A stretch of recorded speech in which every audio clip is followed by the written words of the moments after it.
আসসালামু আলাইকুম রহমতুল্লাহি ওবরকাতুহ। সম্মানিত দর্শক, ইরান এবং ইসরায়েলের যে যুদ্ধ, সেটিতে একটি সম্ভাব্য বিরতি চলছে। সম্ভাব্য বিরতি বলতে যেটা বুঝাচ্ছি, আমার দৃষ্টিতে বা আমার যে সিক্স সেন্স, সেখানে মনে হলো যে এটি একটি সাময়িক বিরতি। স্থায়ী বিরতিতে যাওয়া এই দুটো রাষ্ট্রের পক্ষে সম্ভব হবে না।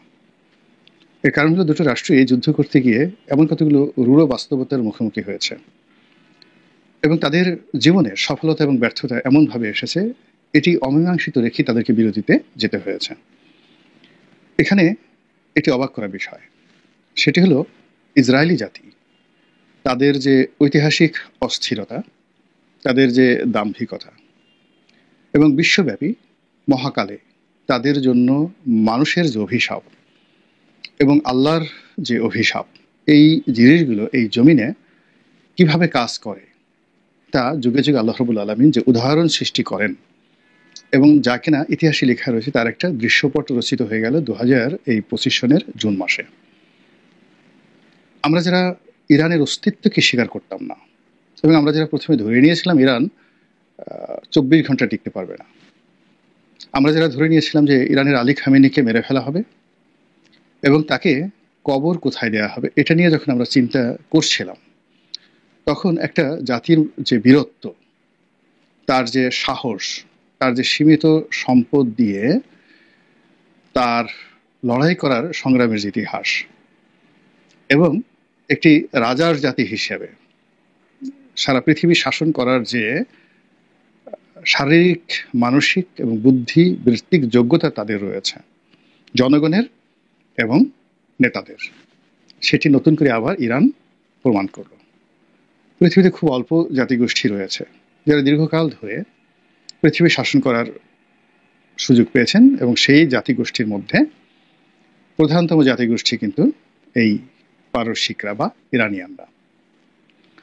ইরানের এই যুদ্ধে, যাকে বলা হয় এই যুগের হযরত উমর রাদিয়াল্লাহু তাআলা আনহু, তিনি হলেন এই আমাদের ডক্টর মোহাম্মদ ইউনূসের সমান বয়সী বা একটু বেশি হবেন আয়াতুল্লাহ আলী খামেনি। এবং আয়াতুল্লাহ আলী খামেনি এইবারের যুদ্ধে যে ভূমিকাটা দেখিয়েছেন তিনটি দৃষ্টিকোণ থেকে। প্রথমত, আল্লাহ রাব্বুল আলামিনের প্রতি তার অগাধ বিশ্বাস। এটা আমরা দেখেছি যে তিনি সবকিছু করেছেন, তার সঙ্গে সঙ্গে আবার আল্লাহর দরবারে গিয়ে যেভাবে ফরিয়াদ করেছেন এবং যেভাবে মসজিদে গিয়ে কান্নাকাটি করেছেন, সেই দৃশ্য আমরা দেখেছি। এবং সেই দৃশ্য দেখে আমরা যারা কম ইমানের লোক, আমরা ধরে নিয়েছি যে তিনি মৃত্যু ভয়ে কান্নাকাটি করছেন। এই গেল এক। 2 নম্বর হলো যে তিনি বাংলা, ইংরেজি, ইতিহাস, না আমি আবার বাংলা ভাষা না, ঠিক তিনি ইংরেজি ভাষা, ফার্সি ভাষা এবং তাদের নিজের ভাষা, তিনি মানব জাতির ইতিহাস এবং ইরানের ইতিহাস, এই ব্যাপারে তার যে পাণ্ডিত্য, তার দুটো ভাষণের মধ্যে আমরা সেটা দেখতে পেরেছি। তিনি একটা বিপ্লব কিভাবে হয়, সেই বিপ্লব কিভাবে বাস্তবায়ন করা হয় এবং তিনি যে কাজগুলো করছেন ইতিহাসের আলোকে, সেটা যে সঠিক পথে আছে, এটা তিনি নিজে বুঝতে পেরেছেন এবং তার জাতিকে বোঝাতে পেরেছেন এই যুদ্ধের সময়টিতে। দ্বিতীয়ত, তার ধীশক্তি এবং প্রজ্ঞা, সামনের দিনগুলো দেখার ক্ষমতা এবং জটিলতর মুহূর্তে ধীর স্থির থেকে সিদ্ধান্ত নেওয়ার ক্ষমতা। এইরকম হয়তো আলেকজান্ডারের ছিল, জুলিয়াস সিজারের ছিল, যুদ্ধক্ষেত্রে খালিদ বিন ওয়ালিদের ছিল, আমরা এবার আয়াতুল্লাহ খামেনিকে দেখলাম। একবার চোখ বাঁকা হয়নি, একবার চোখ বড় হয়নি এবং তার যে স্বাভাবিক কথা, আচার আচরণ, ঠিক সেইভাবেই তিনি কথা বলছিলেন। একবারও তিনি ধৈর্যহারা হননি। অথচ মিস্টার ডোনাল্ড ট্রাম্প বা নেতানিয়াহু এই সময়ের মধ্যে কতবার যে মেজাজ হারিয়েছেন এবং কতবার যে গালি দিয়েছেন, তার কোনো ইয়াত্তা নেই। এবং তার যে জন্ম, তিনি তার পিতার যে উত্তরসূরি, আয়াতুল্লাহ রুহুল্লাহ খামেনি তার পিতা, এবং তিনি আয়াতুল্লাহ আলী খামেনি। আয়াতুল্লাহ একটা ধর্মীয় সম্প্রদায়, যুগ যুগ ধরে, শত শত বছর ধরে, হাজার বছর ধরে তারা ওই সমাজে সম্মানিত নেতা হিসেবে তারা স্বীকৃত এবং বংশ পরম্পরায় তারা এই পদটি ধারণ করেন এবং নিজেদের উত্তরাধিকার তারা তৈরি করেন। তো সেই দিক থেকে আয়াতুল্লাহ রুহুল্লাহ খামেনি তার বাবা যে তার দাদার সুসন্তান ছিলেন, সেটা তিনি দেখিয়ে দিয়ে গেছেন বিশ্ববাসীকে। আবার আয়াতুল্লাহ রুহুল্লাহ খামেনি তিনি যে একজন যোগ্য সন্তান পয়দা করে গেছেন, সেটা আলী খামেনির মাধ্যমে আমরা এবার দেখতে পেরেছি। এই যুদ্ধের যে চালচিত্র, এই যুদ্ধে ইরানি শক্তির, ইরানি বাহিনীর যে আভিজাত্য এবং এখানে তাদের যে অপূর্ব রণকৌশল এবং একই সঙ্গে কূটকৌশল, সেটা তুরস্কের আঙ্কারা থেকে কাতার পর্যন্ত, কাতার থেকে রাশিয়ার মস্কো থেকে একেবারে নিউ ইয়র্কের জাতিসংঘের সদর দপ্তর। ইরানিয়ানরা এই সময়টিতে যে দক্ষতা দেখিয়েছেন, তারা যে বুদ্ধিমত্তা দেখিয়েছেন, প্রজ্ঞা দেখিয়েছেন, বিশ্বের যুদ্ধ এবং কূটনীতি, রণকৌশল এবং কূটনীতিক কৌশল একটা নতুন মাইলস্টোন তৈরি হয়ে গেল। এখন আমরা বাংলাদেশ ক্ষুদ্র একটি দেশ, আমাদের ইরানিয়ান জাতির মতো এরকম আভিজাত্য নেই, বীরত্বের ইতিহাস নেই, এটাই বাস্তবতা। আমরা বলি বীর বাঙালি অস্ত্র ধরো, তারপরে অমুকের বিরুদ্ধে লড়াই করো। তো কয়বার কিভাবে অস্ত্র ধরেছি ইতিহাসের ছাত্র হিসেবে এই জিনিসগুলো স্মরণ করলে স্লোগানটা আসলে মিলে না। কিংবা জার্মান রক্ত, যেটাকে আর্য রক্ত বলা হয়, জার্মান রক্ত, পার্সিয়ান রক্ত, মানে এই যে পারস্যের রক্ত, সিরিয়ার রক্ত, পৃথিবীর প্রথম সভ্যতা তারাই তৈরি করেছিল ইউরোপে এবং এশিয়াতে, এবং পরবর্তীতে এটা বিশ্বের অন্যান্য অঞ্চলে ছড়িয়ে পড়ে। তো সেই আর্য রক্তের যে বারবার বিজয়ী হয়ে ঘুরে দাঁড়ানো, তুরস্ক এর মধ্যে অন্তর্ভুক্ত। পারস্যের সঙ্গে সঙ্গে তুরস্ক, এই জাতিটি, তাদেরও আভিজাত্যের ইতিহাস রয়েছে, দুনিয়ার শাসনের ইতিহাস রয়েছে। তো দেখুন, প্রথম মহাযুদ্ধ এবং দ্বিতীয় মহাযুদ্ধ, এই দুটো মহাযুদ্ধে জার্মানি এবং তুরস্ক যেভাবে জড়িয়ে পড়েছিল এবং যেভাবে ক্ষতিগ্রস্ত হয়েছিল এবং যেভাবে তারা দাঁড়িয়েছে, একইভাবে জাপানও প্রথম মহাযুদ্ধ এবং দ্বিতীয় মহাযুদ্ধ দ্বারা তারা যেভাবে ক্ষতিগ্রস্ত হয়েছে এবং তারা যেভাবে দাঁড়িয়েছে। আর ইরান প্রথম থেকেই তারা বারবার বিপদে পড়েছে এবং বারবার দাঁড়িয়েছে। এরকম ইতিহাস পৃথিবীর অন্য কোনো জাতি গোষ্ঠীর নেই। আমরা যারা সাধারণ দেশ, আমরা এর থেকে কি শিক্ষা গ্রহণ করতে পারি? এই মুহূর্তে বাংলাদেশের সম্ভাব্য প্রধানমন্ত্রী জনাব তারেক রহমান, তিনি জনাব আলী খামেনি, তার কাছ থেকে কি শিক্ষা গ্রহণ করতে পারেন, এই বিষয় নিয়ে খুব সংক্ষেপে আলোচনা করব। আর এরপর আলোচনা করব যে ইরাক ইরান এই যে আঞ্চলিক যে শক্তিমত্তা, সেই আঞ্চলিক শক্তিমত্তার সঙ্গে প্যান আরব যে যাকে বলা হয় জুরিসপ্রুডেন্স, এবং তার সঙ্গে এই যে জায়োনিজম, ইহুদিবাদ এবং খ্রিস্টবাদ, যেটিকে আমরা ইহুদি এবং নাসারা বলি, এই যে একটা যুদ্ধ হয়ে গেল, মনস্তাত্ত্বিক এবং অস্ত্রের যুদ্ধ, এই যুদ্ধের ফলে আমাদের ডক্টর মোহাম্মদ ইউনূসের কি অবস্থা হবে এই যুদ্ধ পরবর্তী সময়, সেটি নিয়েও আকারে ইঙ্গিতে কিছু বলার চেষ্টা করব। প্রথমে তারেক রহমান সাহেবের ব্যাপারে বলে নেই। উনি এখন প্রবাসে আছেন, তার বাংলাদেশে ফেরা নিয়ে নানা রকম কাব্য মহাকাব্য রচিত হচ্ছে, কিন্তু বাংলাদেশের যে রাজনৈতিক পরিবেশ এবং পরিস্থিতি, সেই পরিস্থিতিতে তিনি যেভাবে আশা করছেন সেভাবে বাংলাদেশে আসার সম্ভাবনা 0%। তার সংবর্ধনা, তার নিরাপত্তা, তারপরে তার নেতৃত্ব, এই পুরো জিনিসটি তিনি যেভাবে চাচ্ছেন ঠিক সেভাবে হচ্ছে না। অন্যদিকে তার যে বাংলাদেশে না আসা বা আসার উপরে তার অস্তিত্ব, মানে তার রাজনৈতিক অস্তিত্ব এবং তার দলের অস্তিত্ব নির্ভর করছে। যে কাজটি তিনি করতে পারতেন 2024 সনের নভেম্বর মাসে, এবং যে কাজটি তিনি আদায় করতে পারতেন 2024 সনের জুলাই, আগস্ট, সেপ্টেম্বর মাসে, সেই কাজটি এখন তিনি পারবেন না, কোনো অবস্থাতে তিনি পারবেন না। তো কাজেই তাকে এই মুহূর্তে ঝুঁকি নিতে হবে, বেঁচে থাকতে হলে ঝুঁকি নিতে হবে আয়াতুল্লাহ আলী খামেনির মতো, এবং সেই ঝুঁকি ঝড়ের গতিতে, প্রচণ্ড ঝড়ের গতিতে। এবং তার এই যে সিদ্ধান্ত, সেই সিদ্ধান্ত গ্রহণের ক্ষমতা অন্য দ্বিতীয় ব্যক্তির হাতে নয়, তৃতীয় ব্যক্তির হাতে নয়। আমি দূর থেকে যেটা লক্ষ্য করছি যে তিনি সবসময় কিছু ব্যক্তির প্রতি নির্ভরশীল হওয়ার চেষ্টা করেন, অনেকে বিশ্বাস করেন, অনেকের প্রতি নির্ভর করেন এবং অনেকের কাছে অনেক কিছু আশা করেন। এবং সবচেয়ে রূঢ় বাস্তবতা হলো যে তার এই প্রবাস জীবনে তার এই 3টি আশার, অর্থাৎ তিনি যেখানে আশা করেছেন একটি আশাও মিলেনি, কেউ তার আশা বাস্তবায়ন করেনি। তিনি যাদের প্রতি নির্ভর করেছেন কেউ তার মুখ রক্ষা করেনি, ভরসা করেছেন কেউ তাকে সঠিক সময় সঠিক বুদ্ধি দেয়নি, বরং তার আশীর্বাদ যাদের উপর পড়েছে সবাই তাকে ডুবিয়েছেন। আপনি চিন্তা করুন, এই যে গত 10 মাস ধরে এই বাংলাদেশে কারা রাজত্ব করছেন। সবচেয়ে অবাক করার বিষয় হলো যে ওনার সঙ্গে যাদের ওনার যখন স্বর্ণ সময় ছিল 2001 থেকে 2005, এই স্বর্ণ সময়ে ওনার যারা স্বর্ণ সঙ্গী ছিলেন, আর ওই সময়টাতে দুটো বলয়, হাওয়া ভবন কেন্দ্রিক একটা বলয় ছিল, আর একটা বলয় ছিল প্রধানমন্ত্রী কার্যালয় কেন্দ্রিক একটি বলয়। তো ওখানে হারিস চৌধুরী যিনি ছিলেন তিনি ডুয়েল রোল প্লে করতেন। বেগম জিয়ার সঙ্গে এবং তার লোকজনের সঙ্গে তার ভালো সম্পর্ক ছিল, আর হাওয়া ভবনের সঙ্গেও তার ভালো সম্পর্ক ছিল।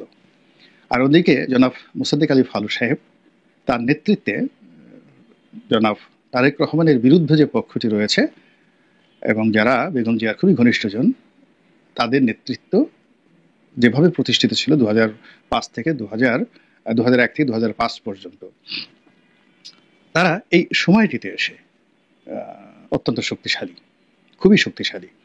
এবং অবাক করার ব্যাপার হলো যে এদের সঙ্গে বাংলাদেশের সবার সম্পর্ক ভালো। মানে ওই সময়টাতে 2001 থেকে 2005 পর্যন্ত প্রধানমন্ত্রী কার্যালয়ের যারা কর্তা ব্যক্তি ছিলেন তাদের সঙ্গে এই বাংলায় এই মুহূর্তে সবারই সম্পর্ক ভালো, কেবলমাত্র বিএনপির জনাব তারেক রহমান পন্থী যারা লোকজন রয়েছেন তাদের সাথে ছাড়া। এই গেল এক। 2 নম্বর হলো যে জনাব তারেক রহমান সাহেবের যারা ঘনিষ্ঠজন ছিলেন হাওয়া ভবন কেন্দ্রিক, এদের মধ্যে দুটো গ্রুপ হয়ে গেছে। একটি গ্রুপ যারা আছেন যাদের সঙ্গে আমি নাম বলবো না, তারা এখন বিএনপি করেন না, বিএনপির সাথে সম্পর্ক ভালো নেই, তারেক রহমান সাহেবের সাথে সম্পর্ক ভালো নেই। কিন্তু বাস্তবতা হলো যে এই মুহূর্তে বাংলাদেশে তারা যে সুবিধাজনক অবস্থানে আছেন, এরকম সুবিধাজনক অবস্থানে তারা 2001 থেকে 2005 সনেও ছিলেন না। তো তারা যে সুবিধাগুলো পাচ্ছেন সেই সুবিধাগুলো মূলত একান্তই তাদের ব্যক্তিগত। আরেকটি গ্রুপ যারা আছেন যাদের সঙ্গে তারেক রহমান সাহেবের সম্পর্ক আছে এবং এদের একটা অংশ রাজনৈতিক, এদের একটা অংশ অরাজনৈতিক। তো তারা যতটা না সুযোগ পাচ্ছেন তার সাথে বেশি দলের ভিতর এবং বাইরে চাপের মুখোমুখি হচ্ছেন এবং এদের অনেকের বিরুদ্ধে এমন সব দুর্নাম এবং বদনাম মাঠে ময়দানে ছড়িয়ে পড়েছে, যেই দুর্নাম এবং বদনাম মূলত 2001 থেকে 2006 সনে যে বদনাম ছিল তার চেয়ে আরো অনেক বেশি বদনাম ছড়িয়ে পড়েছে। এটা হলো রিয়ালিটি। একটা ছোট্ট উদাহরণ দেই। ঢাকা শহরে 2-3টা 5 স্টার হোটেল আছে, কক্সবাজারে খুবই নামকরা একটা 5 স্টার হোটেল আছে। আচ্ছা, তো এই কক্সবাজারের 5 স্টার যে হোটেল যে কয়েকটা রয়েছে এবং বহু সংখ্যক জমি আওয়ামী লীগের যে সমস্ত চিহ্নিত দুর্নীতিবাজ আমলা কামলা তাদের মালিকানা এই সমস্ত জিনিসগুলো ছিল।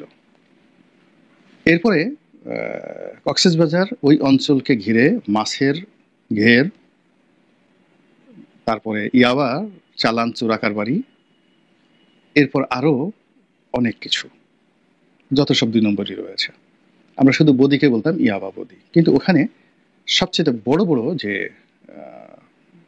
আর্থিক সন্ত্রাস, অস্ত্র এবং গোলাবারুদ চালানোর মতো ঘটনা, হাজার কোটি, এর সঙ্গে একেবারে সরাসরি কারা জড়িত ছিল এটা ওপেন সিক্রেট। তো সেই কাজগুলো এখনো চলছে।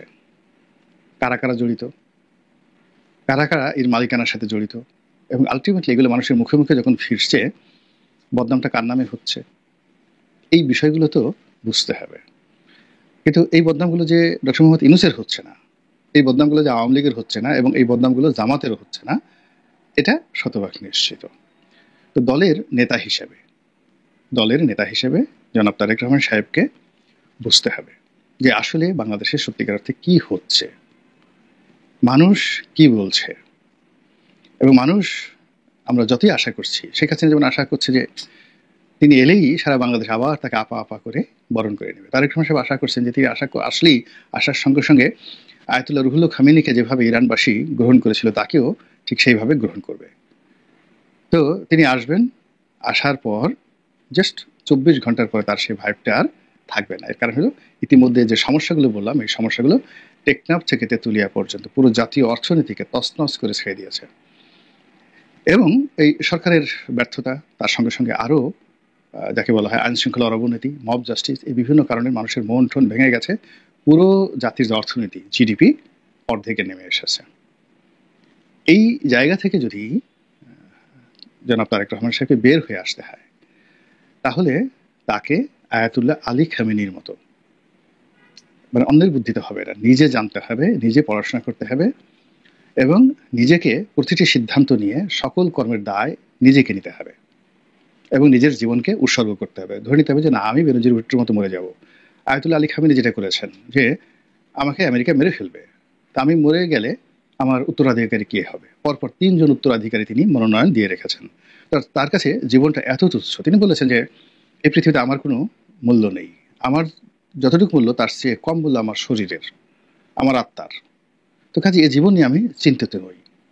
ঠিক সেই জায়গাতে এখন যদি এই দেশ বাঁচাতে হয়, বিএনপিকে বাঁচাতে হয়, তাহলে জনাব তারেক রহমান সাহেবকে অ্যাবসলিউটলি নিজের বুদ্ধিতে চলতে হবে, নিজের বুদ্ধিতে, এর বাইরে হবে না। অন্য যারা আছেন তার সাথে যারা চলছেন, ফার্স্ট থিং হলো দেয়ার সার্ভেন্ট, খুবই খারাপ শোনায়। এদের মন মানসিকতা হলো কৃতদাসের মন মানসিকতা। এরা সঙ্গী হতে পারে না, এরা ফেলো অ্যান্ড ফ্রেন্ডস হতে পারে না।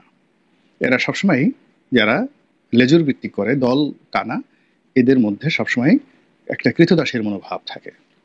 তো তিনি যদি কোনো কৃতদাসকে বন্ধু বানাতে চান, কৃতদাসকে সহচর বানাতে চান, তাহলে তার জীবন মানে তিনি নিজেকে মৃত্যুকূপে ফেলে দিলেন। আমরা সেই যে রাজাবাসার ইতিহাস শুনেছি, সেই রাজাবাসার ইতিহাসে দেখবেন কি করে হয়, রাজার বন্ধু রাজা হয়, রাজপুত্রের বন্ধু রাজপুত্র হয়, মানে একটা হলো বন্ধু রাজপুত্র হয়। আর রাজার ছেলের সঙ্গে অর্থাৎ রাজপুত্রের সঙ্গে সঙ্গী হিসেবে, কম্পেনিয়ন হিসেবে কে চলে? মন্ত্রীপুত্র, উজিরের পুত্র, নাজিরের পুত্র, প্রধানমন্ত্রীর পুত্র। এটাই রাজপুত্রকে রক্ষা করে। আপনি যদি ধরেন বাদশাহ হারুন আর রশিদ, তো বাদশাহ হারুন আর রশিদের বন্ধু ছিলেন ফ্রান্সের রাজা শার্লিম্যান। আর বাদশাহ হারুন আর রশিদের সঙ্গী ছিলেন কে? তার বাবার যে প্রধানমন্ত্রী ইয়াহিয়া বার্মেকি, সেই ইয়াহিয়া বার্মেকির যে ছেলে পরবর্তীতে তার প্রধানমন্ত্রী হয়েছিল, সেই তিনি। এইভাবে আসলে শত শত হাজার হাজার বছর ধরে রাজা রাজধানী গড়ে উঠেছে। ফলে তার বন্ধু জনাব তারেক রহমানের যে বন্ধু, সেই বন্ধু অন্য দেশের প্রধানমন্ত্রী অথবা রাষ্ট্রপতি তারা হবেন।